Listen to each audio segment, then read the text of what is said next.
Welcome to session 9. In order to prepare for this session on teaching speaking, please consider or talk about the following questions.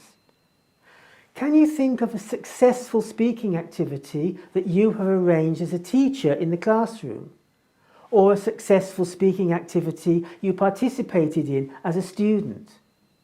What were the features that made that speaking activity successful? And what problems can there be with speaking activities in class? What is speaking? Speaking tends to be the most commonly accepted evidence of how good someone is at English. It is also the most obvious skill to indicate if a learner is not confident with spontaneous English.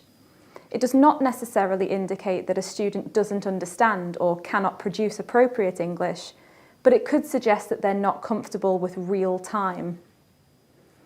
Thinking back to the EDA, what were we testing in the speaking session? Fluency, pronunciation, grammar and vocabulary are the 4 main features of speaking that we tend to focus on. How successful a learner is in each area will depend on their ability to generate language and formulate their ideas in real time. The teacher's book will guide you in all tasks, but some general things to consider in speaking tasks are interaction. Who are the students talking to and with? The type of things they're asked to say. Are they short, fixed phrases, long utterances of their own creation, incorporating vocabulary just covered, etc.? The situation or context. Is the task a role play, an information gap, or a game? For all speaking tasks on the app, there is a record function. Whenever students are asked to speak, discuss, or work in pairs, they can record their answers and conversations. When submitted, this will be saved in their work record and also sent to the teacher. Speaking tasks will need to be carefully planned. You may need to think about practicalities like students having to hold their tablets so they can record in presentations or mingling tasks. It's important to remember that interaction through speaking and listening takes place throughout the lesson, not only in the designated speaking tasks. So the teacher has a key role to play. We've highlighted in these sessions that the teacher is the model in the classroom. You are the example that the students have of the language they learn. When teaching speaking tasks, it's necessary to be clear what communicative competence is. Tricia Hedge sets out 5 areas. Linguistic competence. This is the knowledge of spelling, pronunciation, word formation, grammatical structure, sentence structure and semantics, or the relationship between words and meanings. Risk-taking and errors in learning are part of the process of achieving communicative competence. We learn from our mistakes, and we learn the language by talking about our mistakes and difficulties in the target language.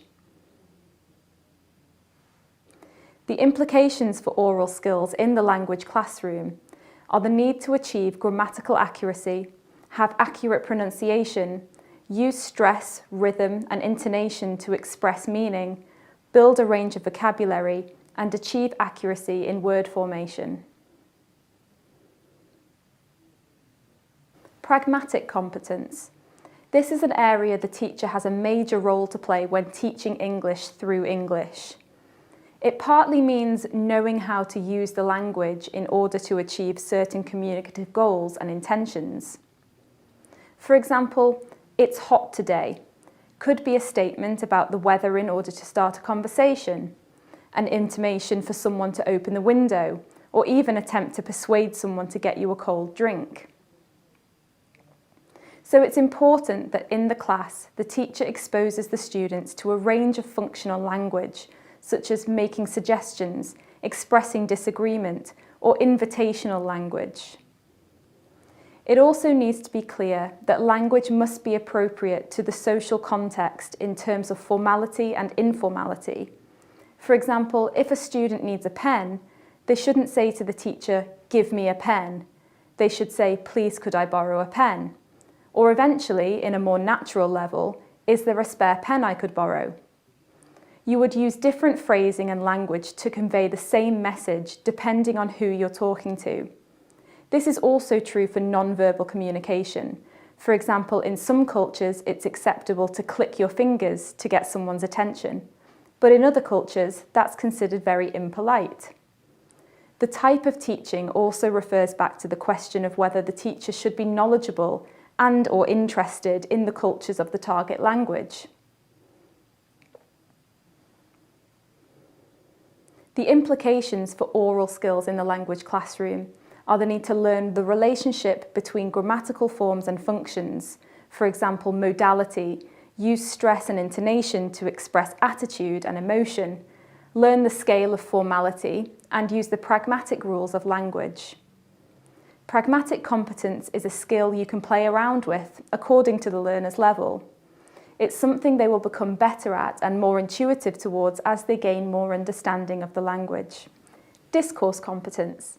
This includes how to take turns in conversation, how to maintain a conversation, and how to develop the topic. To do this, learners need to acquire useful language for strategies like initiating, interrupting, turn-taking, and checking and confirming. The use of pronouns, conjunctions, and synonyms are part of discourse competence, as they are in writing. So you can see how important it is for the teacher to have conversations in English with the students, as well as give basic classroom instructions in English. You need to be confident about your own English language skills in order to build the students' confidence.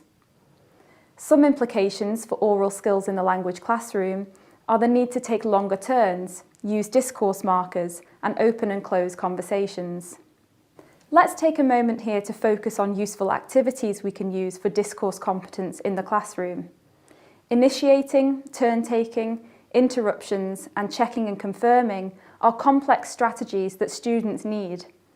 Think about a group of intermediate students who want to focus on these areas. What activities could you prepare? Pause for a moment and think about this task. Strategic competence. This is an area which some researchers say learners cannot be trained in. Strategic competence is the strategies learners use when they are unable to express what they want to say because they lack the language or vocabulary to do so. Circumlocution and paraphrasing are features of this when the learner cannot think of the word they want, so they describe it or try to get the support from the listener with phrases like, "You know what I mean." We can actually help students a lot in this area. One obvious way is by having a classroom language wall chart and referring to it regularly. These posters are offered with Imperial English courses and include phrases like, "Can you repeat that, please? How do you spell or pronounce that? What does this mean, please?" and so on. To develop these strategies, a meaningful context is required, and a language classroom is certainly an authentic setting when students are communicating in English with the teacher or discussing with classmates. Some implications for oral skills in the language classroom are the need to be able to take risks, to use a range of communication strategies, and the language needed for these strategies. For example, what do you call a thing or person who, etc. Fluency.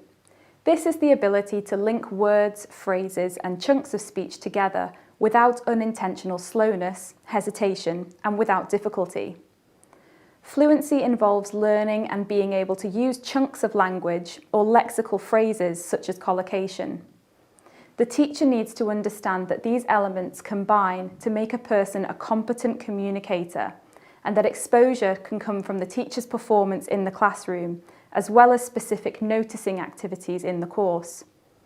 Some implications for oral skills in the language classroom are the need to deal with the information gap of real discourse, to process language and respond appropriately with a degree of ease, to be able to respond with reasonable speed in real time. There are so many different ways to practice fluency. Think about any suggestions you might have. One method is encouraging students to not try and think too much about what they're saying. Forget worrying about mistakes and just try to talk for as long as possible. You could do this with everyday mundane things like trying to talk about a pencil for 2 minutes. A common concern from students is that they get embarrassed when they have to speak in front of other people and inevitably make mistakes. So let's look at a way of practicing without the attention. The 5 areas of communicative competence that we've looked at all involve the teacher and rely on them playing a variety of roles. The General English series and Academic English series contain a variety of speaking activities that have been carefully planned and constructed. But the teacher needs to do the following things. Prepare for the lesson in advance in detail. Explain methodology and rationale to any learners that haven't studied for a while, so they can understand the way of working. Build a cohesive and positive classroom dynamic by thinking about things like seating arrangements and interactions. Consider the composition of groups for teamwork, particularly in academic group projects. And be prepared to change pairs between tasks to ensure you gather a variety of opinions. Consider assigning roles in group work to ensure a variety of functions are catered for. For example, a discussion leader, scribe, or spokesperson. Since speaking is the skill that requires the most spontaneity, it can be a challenge to teach, as the teacher has to find activities that will prepare students for situations outside the classroom where spontaneous conversation is required. The classroom speaking tasks act as rehearsals for the real thing, but of course the real thing could be subtly different in appearance, but lead to a whole new conversation that the student feels out of their depth in. We're going to look at an example speaking task from the General English series. Remember that the courses take an integrated skills approach, so there could be a reading or listening input, and the product of the lesson could be a piece of writing.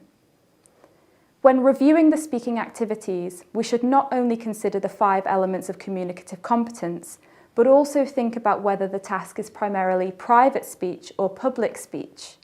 Are the students using spontaneous language and employing strategic competence, where we can expect unfinished utterances, backtracking, using repetition and fillers? Or are they presenting in public, where the planned language is likely to include richer lexis and be more complex in syntax because the speaker has had more time to think and plan? This raises the question of accuracy in speaking, which we will consider in the last part of this session. This task illustrates how using the app is no different to studying with a traditional coursebook. The technology does not detract from the students and their participation being the focus of the lesson. The task requires a teacher-led review of question formation and probably intonation. This then leads to a mill drill with the students moving around the room, communicating with each other to exchange information. What opportunities can you suggest as a follow-up here? Think about this for a moment. There is the potential for group or class survey, leading to a wall display which helps give students ownership of the classroom, or an oral presentation using the language of comparison and implementing critical thinking skills. None of these activities restrict the learners to working from the app or reduce the importance of the teacher. As well as reinforcing learner focus of the General English course, this task highlights the inclusion of personalisation and differentiation. This is not a test for the students. It's an opportunity for students to express their views and discuss experiences. When giving feedback, either as a class review or when monitoring, it's important for the teacher to show the interest in the individual learner views and personal examples, not only on accuracy and the range of language the students use. Remember not to rely on the IRF approach too much. Throughout the Imperial English UK course, do not forget the importance of the teacher as the facilitator and the need for advanced preparation. The teacher should think through the possible language forms and functions that the students might use or need to use when participating. These are the hashtag words to take from this session. Write a short summary of the session using the hashtag words and examples where possible.